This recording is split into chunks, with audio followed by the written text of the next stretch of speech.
لیکن جو وہ حالات ان کے فیور میں جا رہے ہیں کہ جب مد مقابل ہی نہ رہے میدان میں تو پھر تو مقابلہ تو ارشاد صاحب ہوگا نا. نہیں، اب استحکام پاکستان پارٹی تو مقابلہ نہیں کر سکتے نا مسلم لیگ نون کا. نہیں، ہلکا وائز تو مقابلہ ہونا ہے نا. نہیں ہلکا مد مقابل کے پاس بلہ نہیں ہوگا، اس کا بندہ تو ہوگا. نہیں وہ بلا نہیں. میں کہوں اگر آپ نے جو ان کے الیکٹیبلز ہیں یا وہ لوگ جو ہیں جو چہرہ ہیں وہ آؤٹ ہو جاتے ہیں، پھر نیو کمر سے مقابلہ ہوگا نا. یہ تو سوال پہلے دن سے ہے نا. نہیں، پہلے دن سے نہیں تھا. ہر حلقے کی اپنی ڈائنامکس ہے. پہلے دن سے ان کو یہ سوال، ان کی خواہش یہ تھی، ان کا اندازہ یہ تھا، لیکن پکچر کلیئر نہیں تھی. پکچر کلیئر اس دن ہوئی ہے جب الیکشن کمیشن کا فیصلہ آیا ہے اور مزید مطلع صاف ہوا ہے جس دن تھوک کے حساب سے کاغذات نامزدگی ریجیکٹ ہوئے ہیں. اس کے بعد اب کمفرٹیبل ہے مسلم لیگ.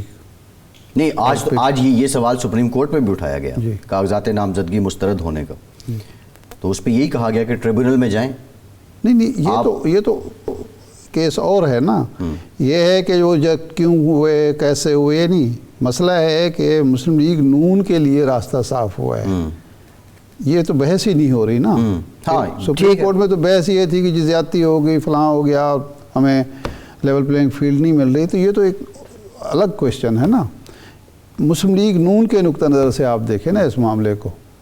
آپ مسلم لیگ نون کی فتح اس دن نہیں ہو گئی تھی یا نون لیگ کے لیے راستہ اس دن ہموار نہیں ہو گیا تھا کہ جس دن پارٹی چیئرمین اندر جاتے ہیں، جس دن آپ کہہ لیں کہ 9 مئی برپا ہو جاتا ہے، جس دن تنظیم پارٹی کی تتر بتر ہو جاتی ہے، اسی دن راستہ ہموار نہیں ہو گیا.